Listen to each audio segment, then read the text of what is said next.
Welcome to the National Women's Fitness Academy podcast.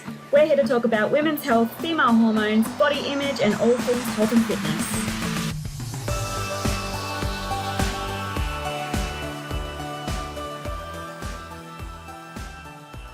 Hello, girls, and welcome back to another episode of the Women's Fitness Academy's podcast.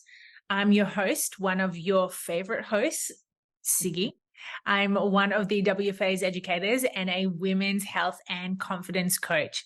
I have the lovely Dani with me today. For those who don't know Dani, she is a close friend of mine, but also a clinical nutritionist and a holistic coach with a decade, which has been in the industry for over a decade and has this passion for getting to the root cause of many things with an interest of gut health, hormones, women's health, and functional fitness. The beauty about Dani's work is that she helps you bridge the gap between holistic health and the fitness industry.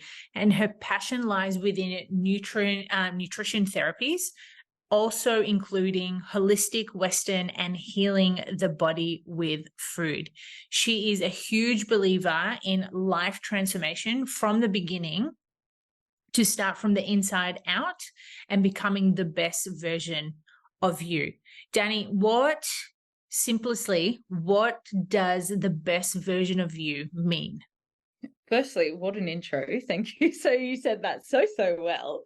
I actually think the best version of you is when you are working on your internal world, your reflection of that will be shown through the external world. So it's not just solely focusing on aesthetics. And I know the fitness industry can be so much so just aesthetics and, the external view of things. Whereas when you focus on the internal, whether that is through, therapy, whether that is through fixing your gut health or whatever it is to you, that looks like, I think that's when you really propel yourself forward.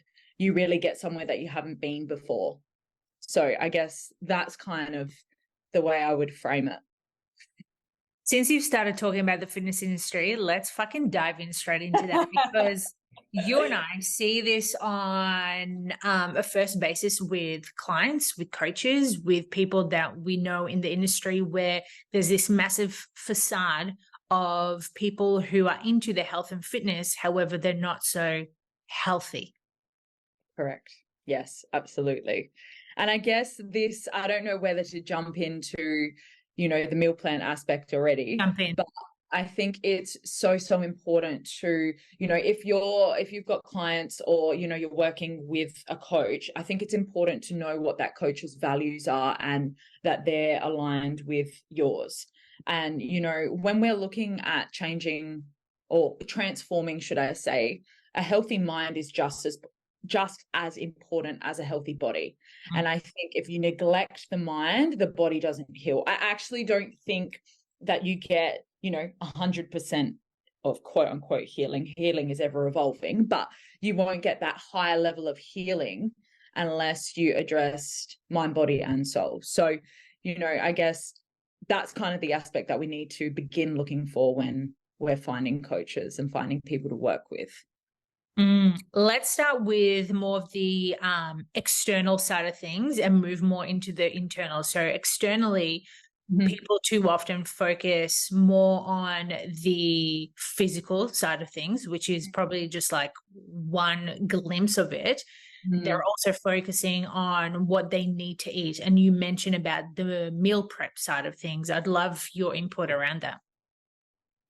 I think, and across a time span that I've been working both in the fitness industry and I guess in the natural health industry, I think we have this really fixed mindset on, in order to get my results, I need a meal plan. I need something rigid. It means that I take out every single variable and that is going to result in my desired outcome. However, that's not always the case because what happens when Christmas comes along or birthdays come along or, you have an unexpected celebration and you want to spend time with family and friends, that 100% perfectionism mindset goes out the window.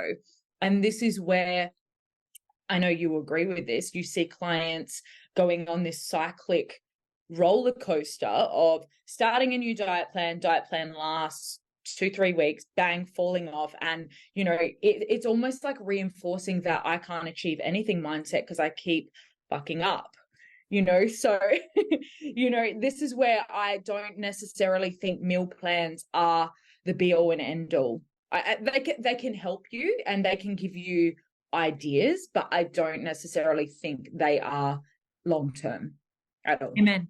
Yep, I completely agree, 100%. And for those who don't agree, I would love to challenge your thought around this, because we've seen this not only from clients, but we've experienced this ourselves, where in the past we've had meal plans from our coaches or downloaded from bodybuilding.com. We've all been there. We've all been there.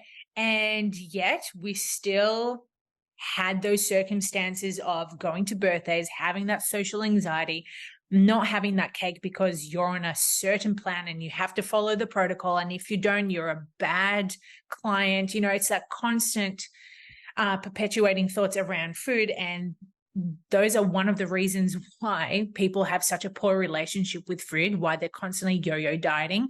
As you mentioned, that fixed mindset, it's like the all or nothing. It's just like, why have we been taught such a backwards way of eating food? It's true, isn't it? It's like, when did everything become so rigid? You know, why can't we have that or adopt that flexibility? And why do people struggle to have a little bit but not turn that into a lot, or vice versa? You know what I mean? They can't have that little bit. And I know when we were on the webinar, that was the thing that was brought up, wasn't it? It was, you know, I can't have a little bit because I'll have a lot. Why? What? And these are the kind of things that need to be explored, because I think if you get to the bottom of that, you really get to the bottom of, you know, quote unquote, the root cause of this. Definitely. And again, it's so different to every individual, because we can't give this advice to everyone because it'll be probably too broad, and, you know, everyone's in a different circumstance around their relationship with food.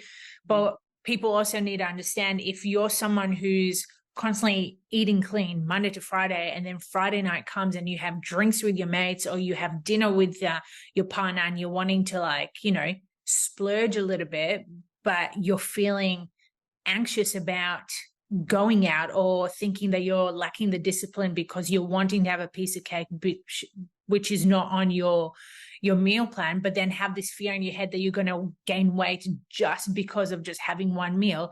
And as you mentioned, it doesn't exactly mean that you're not disciplined or have the willpower. It's just a form of setback, because you don't have that flexibility. You don't have sustainable ways to have a healthier concept of eating food with actually not having that fear of going out and eating something off plan, quote unquote. Exactly. And it just perpetuates that cycle, that bad relationship with food. You know, it just really, in the long run, it just reinforces a negative mindset, you know. And the thing that I've, I guess, observed is it's really hard for clients to break away from that as well. You know, when they're stuck in that, it's almost like they cling on so hard to that meal plan, even though they know it might not last long or it may fail. They don't want to let go and try something flexible, or it takes them a really long time to prove that, like, to prove themselves that they can, you know. Yeah, it's pretty crazy. Yeah, it is crazy, but it's also crazy because of how people are getting the information from. And yet we're still aiming to move past this old way of thinking of eating and training and living. Yet sometimes we do get ourselves caught back in those old habits, and then trying to figure out, like, how do we get out of this? How do we step away from having that all or nothing mindset by self-sabotaging your results? And too often it's doing the work around this. The inner work, as Dani mentioned, is understanding what the growth mindset is. It's not fearing of actually taking a risk and knowing that you may or may not fail, but actually embracing it. And what I mean is taking your nutrition as like a learning process. Like, how can you get closer to succeeding your goals without the restriction of you, let's say, binge eating or gaining weight or dieting? Like, what are some things that you need to assess in your life right now where you can move past that fixed way of thinking into a growth way of thinking? So it's a good way to analyze where you sit within these types of thinking. And, you know, some people may feel like as if they have a growth mindset because they have tried several diets, or they've hired nutritionists, or they've hired coaches, and they're like, I've done everything. It's just like, well, no, you haven't, because if you have, you would have been successful. Correct. As simple as that. And it's often, it's not uncommon to have this black and white way of thinking. You know, I've tried everything, nothing works. You know, I've tried this, I've tried that, it just doesn't work for me. And it's like, well, I can completely understand that, but how can we look at that differently? What avenue haven't we tried? You know, and we know so much. So, you know, it's more about the emotion when it comes to this nutrition aspect. You could give someone, and I say this all the time to my clients, I could give them the most perfect meal plan, dietary advice, supplement routine, training regime, whatever it is. And unless they are emotionally feeling stable or well, they will self-sabotage. And this is where it's so much so, like you spoke about last week on the webinar, in regards to emotional regulation, boredom eating, you know, stress eating. We're feeling lonely. We're feeling all these big emotions and we don't know what to do with them. So what do? We self-sabotage. We move towards pleasure, you know, and that normally is a quick fix like food, or, you know, palatable foods. So yeah, 100%. And I'm so glad you brought that back of what we spoke about last week, because there's many ways of how nutrition can influence our eating, especially when it comes to emotional eating. And one of the biggest challenges that I find around food and weight for women is their relationship with food around emotional eating. As you mentioned, it's the most difficult way for them to solve the actual problem, because yes, they have the best intentions to overcome it. But as you mentioned, when we turn to food, we're either unhappy, we're either anxious, bored, stressed, lonely, tired, depressed. It could mean so much more. And then that desire for us to actually regulate those unwanted emotions lead us to eating more food, because we don't know how to handle the emotions. And that's where this problem becomes a vicious cycle. Exactly. And we could adopt these habits from young and we don't even realize, because food is so available. You know, you think about it, when you're a kid, we can't really look at any other addiction as a child. Normally it's like, well, food is in the pantry, food is there, I'm stressed, bang. And we've got these patterns, you know, throughout the lifespan, and no wonder they're so hard to break. You know, and it's not until you kind of step out of it and look at it objectively for a second and go, oh, okay, I can actually see, you know, there's a few more pillars that I need to work on in order to get to my goal, whatever that goal may be. So yeah, it's super interesting to look at things through a different lens.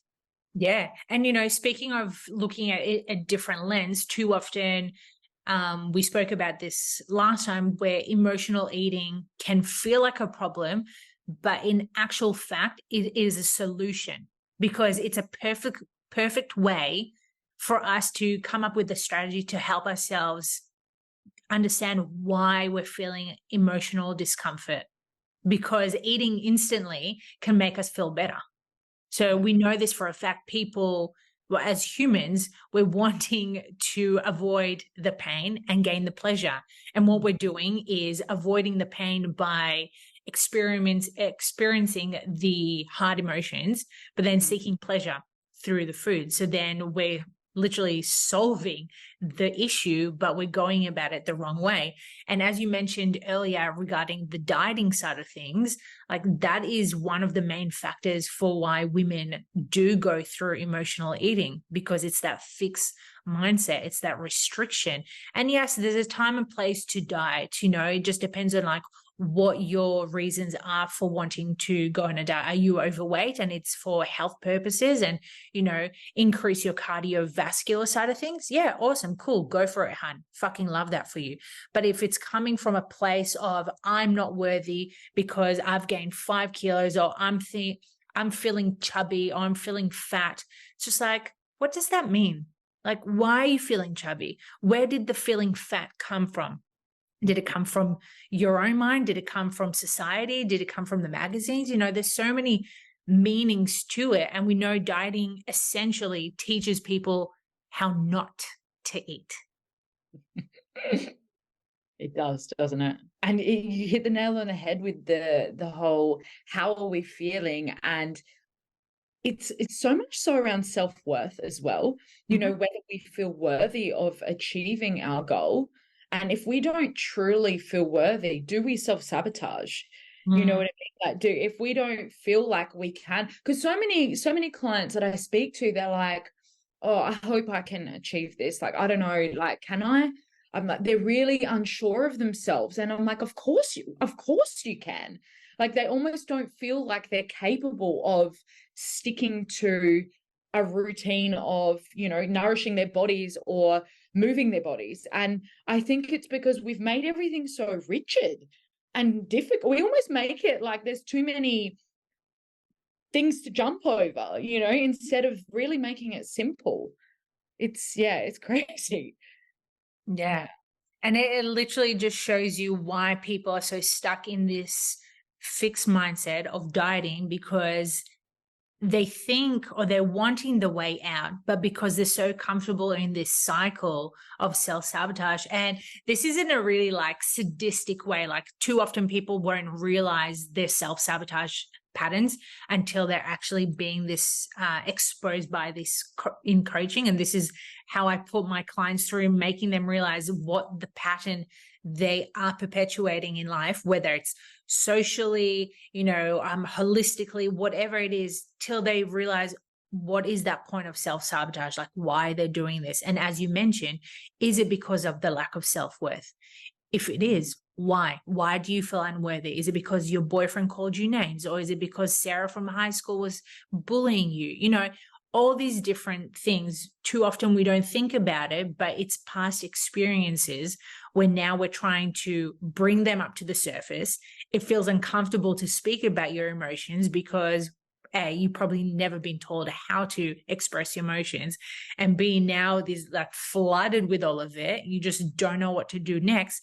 And then you second guess yourself going, well, can I actually live a life without dieting?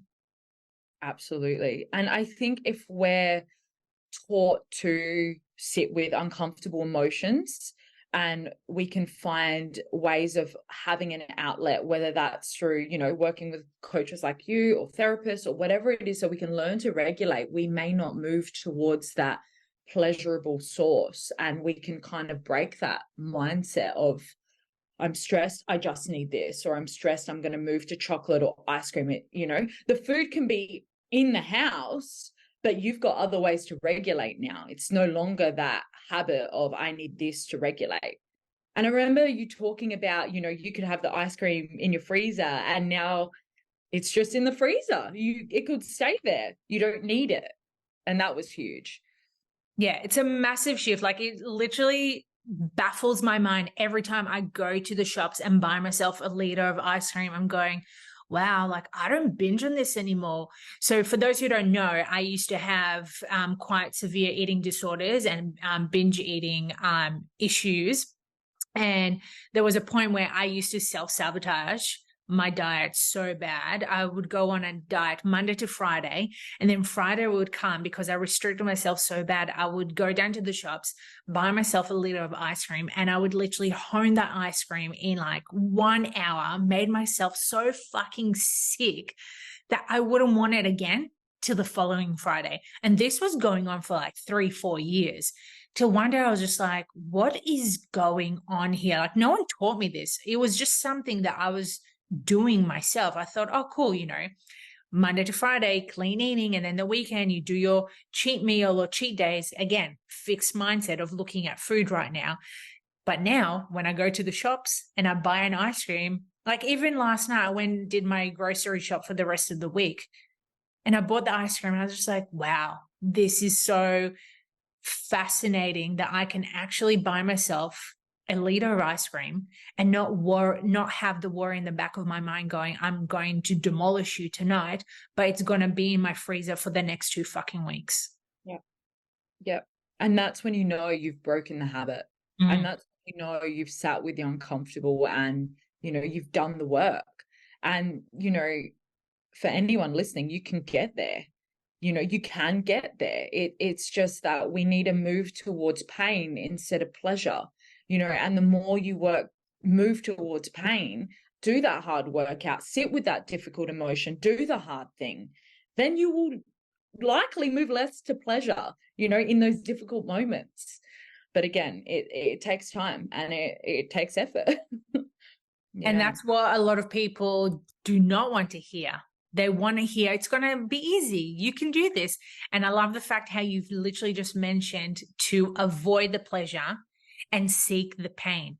And it's the reverse way of going about it, because too often people are thinking about the end goal result, but they're not thinking about the journey, the steps along the way.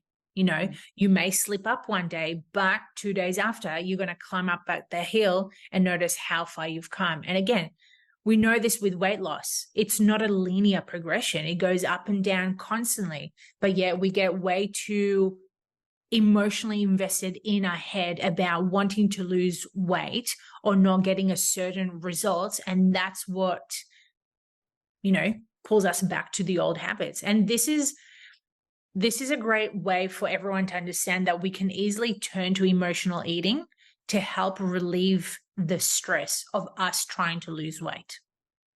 Absolutely. And, I think the reality is we will likely fuck up and that's okay. You know what I mean? We're human at the end of the day and we're not going to be perfect. Like when you're building a habit, when you're learning to ride a bike, you're not going to jump on the bike and, go with 2 wheels perfectly down the street. You're going to fall off and you're going to fall off again and you're going to fall off again. But the more you get back up, the better you get. It's like that neural pathway that needs to be built, right?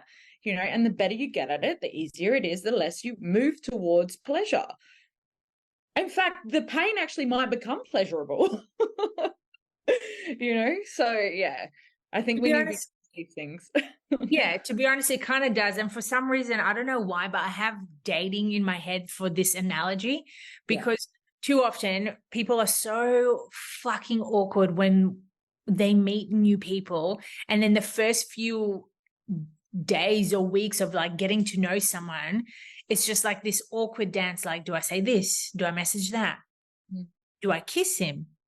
Do I hold his hand? And then you get into bed and you're like, what does he like? What do I like? And it's just like, oh, fuck, like all these thoughts go in their head. But then eventually when you come together and able to discuss it all, it just comes naturally. It becomes pleasurable. Yeah. Same with overcoming the emotional eating, the yo-yo dieting. It's like with any type of habit, you eventually grasp it and you're able to move past it. Absolutely. And we need to sit in that present moment. Whether it's dating, whether it's, trying a new skill. I think we're so fixated of, am I going to fuck it up? Am I going to fail? Hang on a sec. Just sit with it for a second. Be in that moment, whatever the journey is, and just roll with it. If it fucks up, you'll deal with it. If you do well, cool. Like, and doing it again and again, you just get better at it. Definitely. One thing that helps my clients by moving past the emotional side of thing of eating and with dieting is replacing dieting with learning how to actually be an eater. Because isn't this funny? As certain health coaches out there, some of them don't even teach you how to eat. And you're probably thinking to yourself, but like, why the fuck did they need to teach me? I know how to chew or swallow. It's just like, yeah, cool. That's all well and good. But are you actually enjoying your meals? Are Mm. you making friends with your food? Are you celebrating your body for what you have right now by feeding yourself and being grateful for actually having an appetite, actually being grateful for being able to taste your food, to smell your food? And too often we take those things for granted, and too often people just eat food for the sake of eating, where they think food is just fuel. And that grinds me so much when people say food is fuel. It's just like, yeah, cool. Mm-hmm. Food is fuel for one reason, but there's so many other fucking cool elements to why we eat food. It's interesting because the one thing that came up when you were saying that was, is this just like a disassociation that we have? Like, why are we not like, it goes back to being present, right?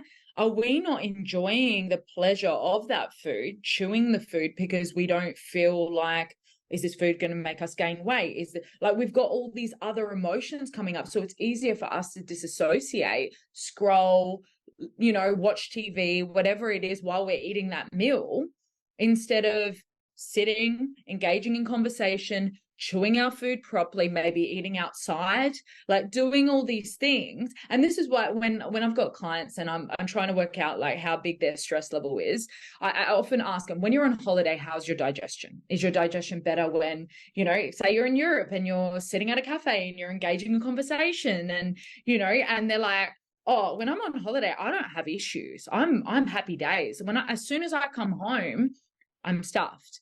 And that tells me a lot about how stressed the person is and how, I guess, disassociated we can be. So that's so interesting that you say that, But it's so true, because again, like, whoever is listening, like, are you taking enough time to practice these habits? Like, are you treating yourself, or are you treating your body if you were a special loved one, or if you were your best friend? Because too often I will come back to this and people will be like, no, I'm not. It's just like, well, why are you treating so many other people better than what you're treating yourself? Like, how is that even fair to your own self? Like, how are you going to build this amazing relationship with your body, with your mind, with your soul, if you're not relearning these new ways of eating and being? And too often, to let go of dieting for whether it's like a few weeks, several months, we need to understand that you will start living better in your body, because you'll stop bullying yourself into needing or wanting to lose weight, and instead you'll actually start enjoying more of life, and you'll notice different areas of your life will start becoming better as well. Absolutely. And I think this is more of the meaning of self-love, because I know self-love can be thrown out a lot, with the whole, self-love, blah, blah, blah. And that's no disrespect to self-love. I agree, we need self-love, but it needs to come from a place of self. We can't be looking anywhere else. We have to get used to being in our bodies and appreciating our bodies. And that comes with the healing journey. Like, if you're wanting to heal your hormones, heal your gut, blah, blah, blah, you can have supplements that may help, or dietary regimes that will help, but it comes back to self. And this is why all of this stuff is so intrinsically connected. And, you never fully heal unless you deal with this side of things as well, And like you mentioned, the mind and body are connected. So if one thing is off, everything else is. Completely. Yeah. Completely. And you mentioned about the supplements. Too often people are very quick and fixated on getting, that magic pill to help their results. Like, what are some of the common things that you've seen around this? Oh, far out. The new phase, I don't know if I'm allowed to mention types of medications, but there's so many phases right now with these diabetic drugs like Ozempic and all of that kind of stuff, where people are searching for that quick fix. And the problem is not only the side effects of those kind of drugs, it's also, hang on a sec, we're kind of bypassing the actual work here. We're like, let's quickly bypass. It'll make it a bit quicker. But, as soon as you get off that, what happens? Guess what? You might gain double back, or, you might experience the worst gut issues that you've ever had, or, you know what I mean? So I think supplements can be there to help us, but they're only a percentage of the healing journey. It's the work has to be done. Mhm. So yeah, it's this huge factor. Yeah. And the work looks completely different to everyone, as you mentioned, in terms of like the supplement side of things, but also the self-love side of things. It's assessing where is your relationship with your food or with your body, with your mind, and being able to find habits to, bring more, again, like this self-love idea is like being thrown out there, but finding ways that you can take part to actually live and sustain these habits long term. And as you mentioned, like with certain medications, yeah, it's cool to have that quick fix in there. Again, back to the fixed mindset, that all or nothing. It's just like, yeah, cool, you're taking medication now, but like, have you thought about what the consequences are going to be like long term? Absolutely. And the consequences are there. You know what I mean? Whether you want, there's a saying that my therapist would say to me. She's like, short-term pleasure, long-term pain, or short-term pain, long-term pleasure. If you work at the problems now, you've got a life of pleasure because you've moved through the difficult, aspects or lessons that you needed to learn. But if you choose the opposite of that and choose short-term pain, whether it's, that diabetic drug or, whatever it is, you're probably setting yourself up for pain later on, whether that's with health issues or broken relationships or, so many other pillars of life because you haven't chosen yourself. Oh, Yeah. it's a very hard pill to swallow. Yeah. Because as you mentioned, we are designed to seek pleasure and avoid pain. So if your body is doing its job by keeping you safe and comfortable when you are experiencing these states of heightened emotions, and they're elevating you and gravitating you to food, which is obviously your pleasure, now you're wanting to face what is actually happening and open your eyes to understanding, okay, are these habits serving me a positive, way of being and doing? If not, what are some of the other choices? What are some other better choices that you can make next time when you're facing with these difficult feelings? Is it calling a friend? Is it journaling? Is it voice memoing yourself? It's so funny. Speaking of voice memos, I actually have been doing that for like many years. Too often people will be like, I don't really like journaling. It's not my thing. I'm like, yeah, cool. It's not for everyone. But we also need to understand the way we can voice ourselves. The energy comes out. I know this is very like fucking woo-woo, but again, your language is very powerful. So if you're constantly putting yourself down, your body doesn't know any different. So it's going to start feeling the way you're thinking and doing and being and talking. So when I tell my clients who don't journal, I'm like, cool, just voice memo yourself. Either do it on like your iMessage, WhatsApp, and then just express how you're feeling, whether you share it with me or where you just keep it as a log diary of the days that you're just feeling very unsatisfied or depressed or anxious, and you're wanting to veer to those old habits, but it's not going to serve you. And I tell you what, 80% of the time it fucking works because it takes their mind out of the actual thought of wanting to go towards the food, and then they realize what they're actually saying, and then they end up to be able to shift that mindset and move past it.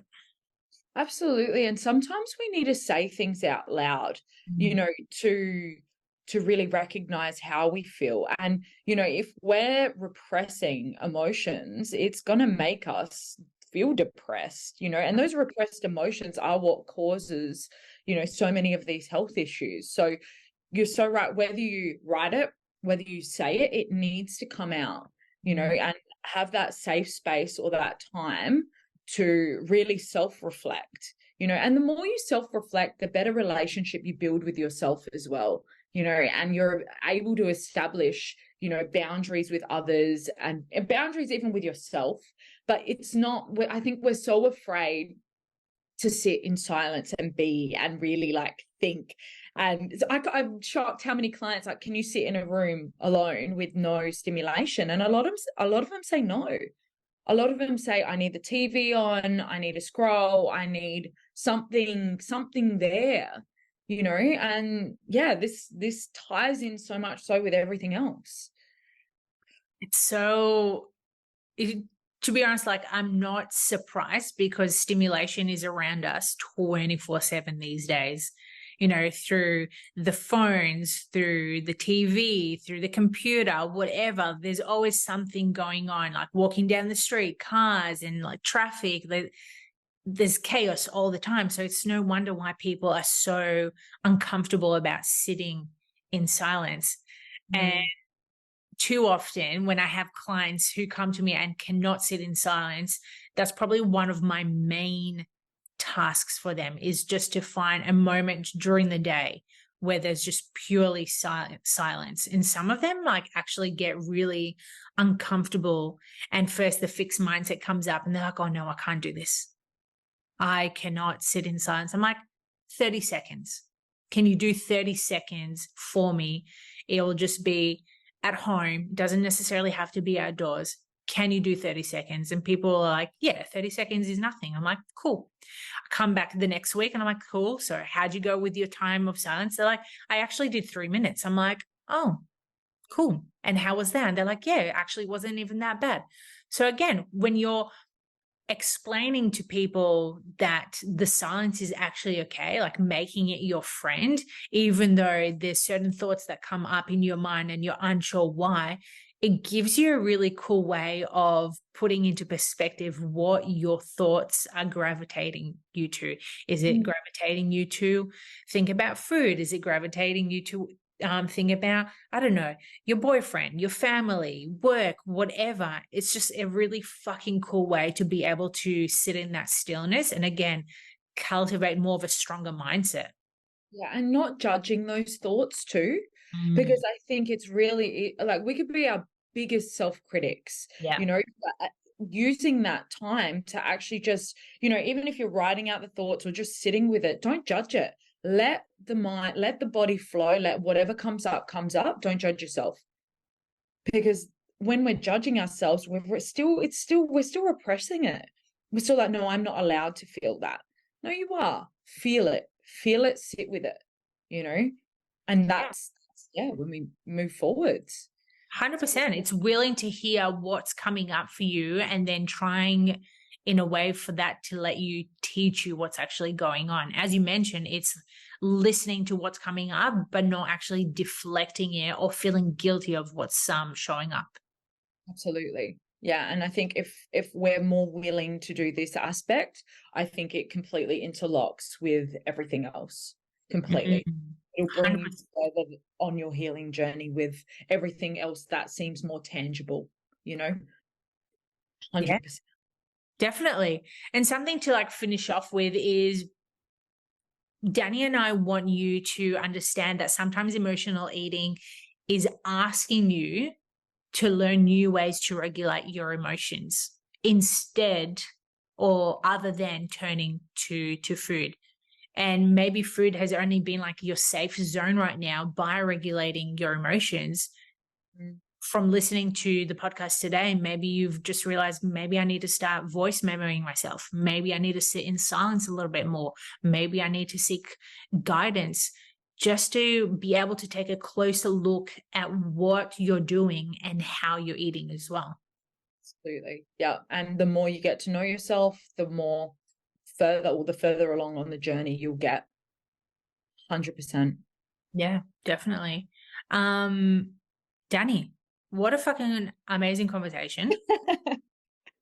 That went real deep, didn't it? I'm not surprised, to be honest.